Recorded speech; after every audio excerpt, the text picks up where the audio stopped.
કેન્દ્ર સરકાર દ્વારા 2026-27 વર્ષનું બજેટ દેશના નાણામંત્રીએ જે રજૂ કર્યું, દેશના લોકોને અને ગુજરાતના લોકોને ખૂબ આ બજેટ ઉપર આશા અપેક્ષાઓ હતી,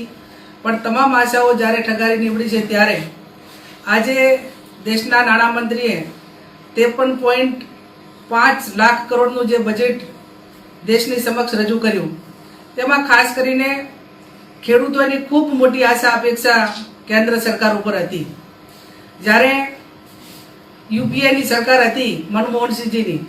એ ટાઈમે 71,000 કરોડનું ખેડૂતોનું દેવું માફ કરવામાં આવ્યું હતું. આ સરકાર જ્યારે ચૂંટણી હોય, ત્યારે રાજ્યની ચૂંટણી હોય કે કેન્દ્રની હોય, ત્યારે ખેડૂતોને ડબલ આવક માટેના વાયદા આપે છે, એમને અનેક લોભામણી લાલચો આપે છે,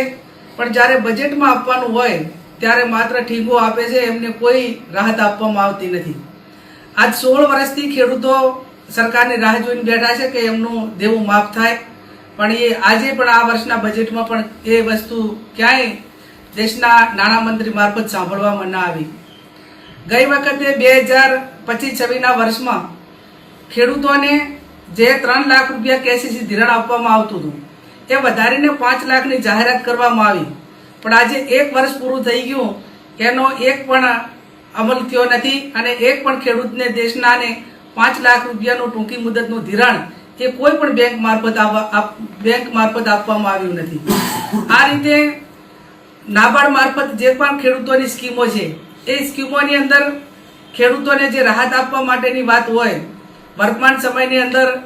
ફર્ટિલાઇઝર એટલે યુરિયા ખાતર માટે ખેડૂતોને કલાકો સુધી લાઇનમાં ઊભું રહેવું પડ્યું, એમની રવિ સિઝન એ બગડી. આ વર્ષમાં પણ એની સામે કોઈ જોગવાઈ નથી, એટલે આવનાર સમયમાં પણ ખેડૂતો માટે કેટલી મુશ્કેલીઓ થશે એ આવનાર સમય જ બતાવશે. એવી જ રીતે આ બજેટની અંદર જ્યારે ખેડૂતોલક્ષી યોજનાઓની જે જોગવાઈઓ કરવામાં આવી, તે પણ માત્ર નહીવત કરવામાં આવી છે. આ ગામડાની વાત કરીએ તો ગામડામાં જે બજેટ ફાળવવામાં આવે એની અંદર ગામડાની રોજગારી હોય, ગામથી ગામને જોડતા રસ્તાની વાત હોય કે ગ્રામ્ય વિસ્તારમાં જે કંઈ સરકાર મારફત જે સુવિધાઓ આપવામાં આવે છે, એની જે બજેટમાં જોગવાઈ કરવાની થતી હોય એ પણ ઘણી જ ઓછી છે. ગ્રામ્ય વિસ્તારના લોકો એ સવારથી કરીને સાંજ સુધી જીએસટી મારફત જે ચીજ વસ્તુ ખરીદે એનો લાખો કરોડો રૂપિયાનો જીએસટી ભરે છે, પણ એના સામે વળતર એ ગ્રામ્ય વિસ્તારના લોકોને